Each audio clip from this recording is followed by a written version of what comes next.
Olá, amigos da Revolução Industrial Brasileira, tudo bem com vocês? Gente, Desconstruindo o YouTubenomics de volta aqui com vocês nessa semana para trazer um pouco mais de lucidez e racionalidade ao debate econômico, hoje dedicado a um camarada que a gente gosta muito. A gente lê, estuda, o Paulo então lê e estuda há muitos anos, eu conheci há alguns anos e desde então minha vida se transformou. Ele é um economista austríaco. Meu Deus, o economista austríaco. O que aconteceu? O que aconteceu?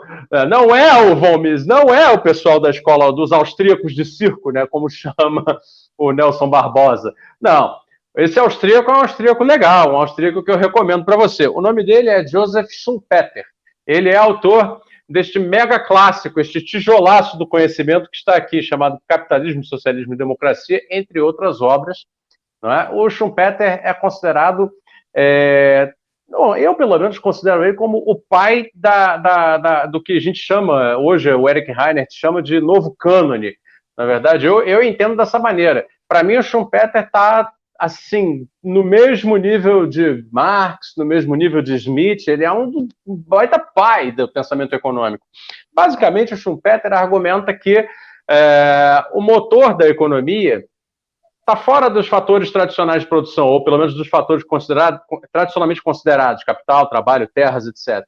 O fator de movimentação da economia que faz as mudanças de paradigma da economia ao longo da história é a aplicação do conhecimento humano em tecnologia. É a inovação tecnológica. Então, a gente que é schumpeteriano, aí, eu, de curioso, né, de orelha, sou schumpeteriano, mas o Paulo, que é um schumpeteriano profissional, vai poder falar muito bem, e aí a gente vai explorar um pouco nesse vídeo a respeito do Schumpeter para você entender melhor e poder, de repente, conhecer e pesquisar e refinar um pouco mais seu conhecimento para sair um pouco daquela turma do KKK que vem aqui zoar esses vídeos, que são os ANCACAPs, né? Paulo, fala um pouco aí do Schumpeter, apresenta o Schumpeter para o pessoal.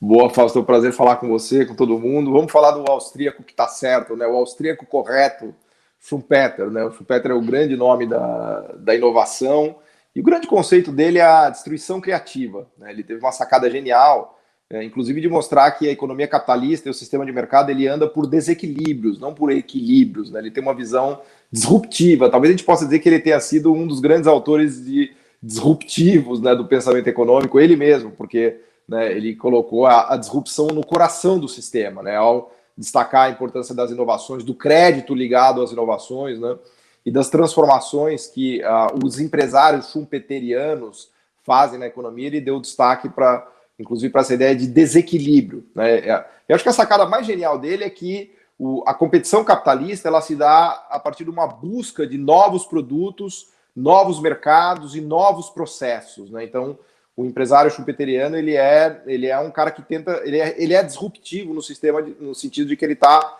procurando outras maneiras de ganhar dinheiro, né, que são, em geral, maneiras que têm a inovação como motor, né. Então ele mostra que a inovação ela tem esse lado, vamos dizer assim, de motor do sistema, mas ela também tem um lado destrutivo, e a gente poderia dar milhares, eu imagino que você, Fausto, deva conhecer infinitos exemplos de empresas que quebraram porque uma nova surgiu com uma inovação disruptiva, né? Me vem sempre em mente o caso da Kodak, né, que é um exemplo maravilhoso, que ela foi destruída pelas tecnologias de filme digital, de smartphones e assim por diante, né?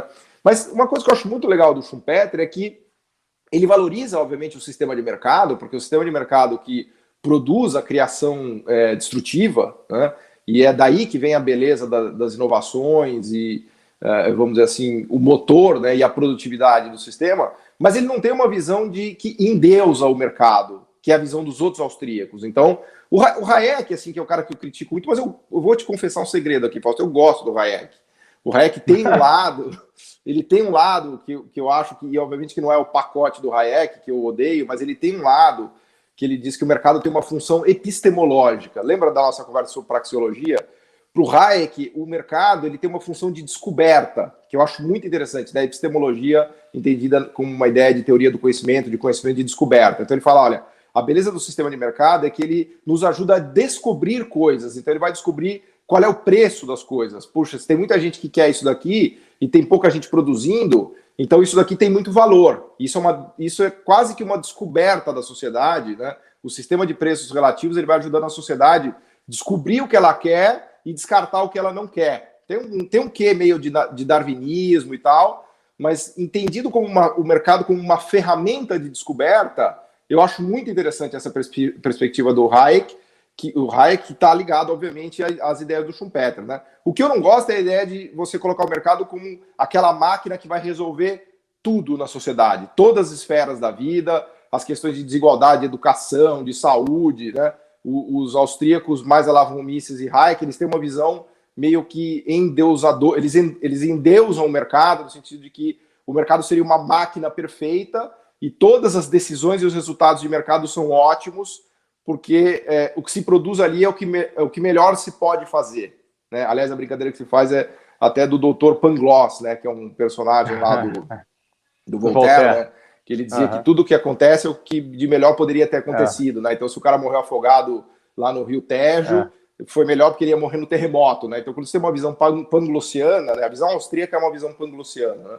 Tudo que está acontecendo é o melhor que poderia acontecer. Mas tirando isso, eu acho que, evidentemente, o Hayek e o von Mises estão redondamente enganados em relação à eficiência de mercado, no sentido de resolver todos os problemas da humanidade, né? O mercado é bom para as questões ali que ele consegue fazer, de inovação, de melhora de produtividade, mas tem coisas da esfera humana que, obviamente, o mercado não dá conta. Então, o Schumpeter, ele tira esse lado, vamos dizer assim, bom do Hayek, né, do motor de inovação, da busca de novos produtos, novos mercados, e ignora esse lado utópico, né, utópico no sentido dos austríacos, de que deixando uma sociedade a cargo do mercado, os resultados serão os melhores possíveis, né? Até gosto muito, para concluir, para te devolver a palavra, de usar a ideia do meu amigo Elias Jabbour, que estuda a China, né? Que ele fala que o sistema chinês é um sistema de socialismo orientado ao mercado. E o orientado ao mercado é justamente esse lado schumpeteriano da inovação, que os chineses muito bem deixaram fluir, né? Os chineses têm 95 empresas estatais, coração tecnológico e de direção de investimento chinês é estatal, com 95 gigantes, mas existem milhares de pequenas e médias empresas de chineses que são schumpeterianos e que estão ali bombando em ideias e inovação. E isso, diferentemente do que foi feito na União Soviética, a União Soviética não tinha destruição criativa, não tinha a parte schumpeteriana do sistema. A grande sacada da China, segundo a interpretação do Elias, que eu acho que é fantástica, é que a China tem a parte público-estatal de direcionamento de investimento, de criação de demanda, do core tecnológico, e tem o lado schumpeteriano da destruição criativa, né? Então, acho que sim, temos que valorizar muito o austríaco correto, que é o Schumpeter, né? E esquecer dos austríacos perdidos, né, Fausto? Bacana. O exemplo que você falou da China, eu acho ilustrativo demais. Eu acho que a China está dando uma aula para o mundo que é assim, gloriosa. Eu acho que o que a gente mais tem a retirar assim, de produtivo para o Brasil que o Brasil é a nossa preocupação, né? Afinal de contas, é o seguinte: como é que eu vou explicar isso? Cara, o que a gente precisa voltar a entender é a coparticipação entre o mercado e o Estado. É ela que vai produzir, porque veja, essas milhares de empresas médias e pequenas que tem na China, a gente sabe que tem. Igual e aqui no Brasil também tem, né? Também tem, isso é a maior comprovação, evidência empírica, comprovação prática daquilo que nós falamos dos encadeamentos produtivos, que no fim das contas para mim, a minha ideia mais central, a maneira como eu começo a olhar as coisas. Eu sou muito, você deve saber disso, fã do Albert Hirschman, quando ele coloca o centro da análise na questão dos encadeamentos. Por quê? Não me importa tanto, no fim das contas, quem inicia o processo, embora eu saiba que as grandes rupturas tecnológicas são sempre financiadas por agentes públicos em benefício conjunto com agentes privados. Sei disso. Assim como a China tem lá seus 95 gigantes estatais e um ecossistema inovador ao redor. Sem a âncora estatal fazendo o risco, né, e o investimento em níveis que os privados não conseguiriam fazer, esses privados sequer existiriam. Porém, isso não quer dizer que os 95 gigantes estatais possam prescindir desses outros. Ao contrário, eles querem estimular os outros privados a crescer, a prosperar, porque isso necessariamente significará uma retroalimentação do sistema. Ou seja, fica comprovado que, uma vez que você estabelece uma coisa chamada projeto, no início do processo, e esse projeto tendo como norte a inovação, a ruptura tecnológica. Missão, né? Se a gente quiser usar a Mazzucato aqui, com a ideia do Estado empreendedor, né? Missão. Perfeito, claro, não tenha dúvida. Eu acho até missão mais palatável para esse vocabulário ocidental contemporâneo que né, é um pouco refratário aí a certas palavras que vêm do século XX, por considerar que são centralismos, estatismos e tal, umas interpretações um pouco vulgares, mas então que seja, missões. O centro da análise estará na capacidade da missão estabelecer cadeias produtivas novas. Esse é o trabalho do Brasil, né? Não é outro.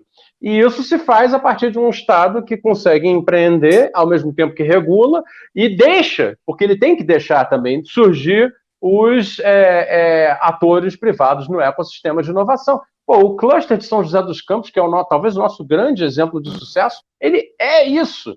Na verdade, ele nasce ali com o ITA e a Embraer. CTA. É o CTA, né? Que é o CTA dentro do ITA, né? Do ITA.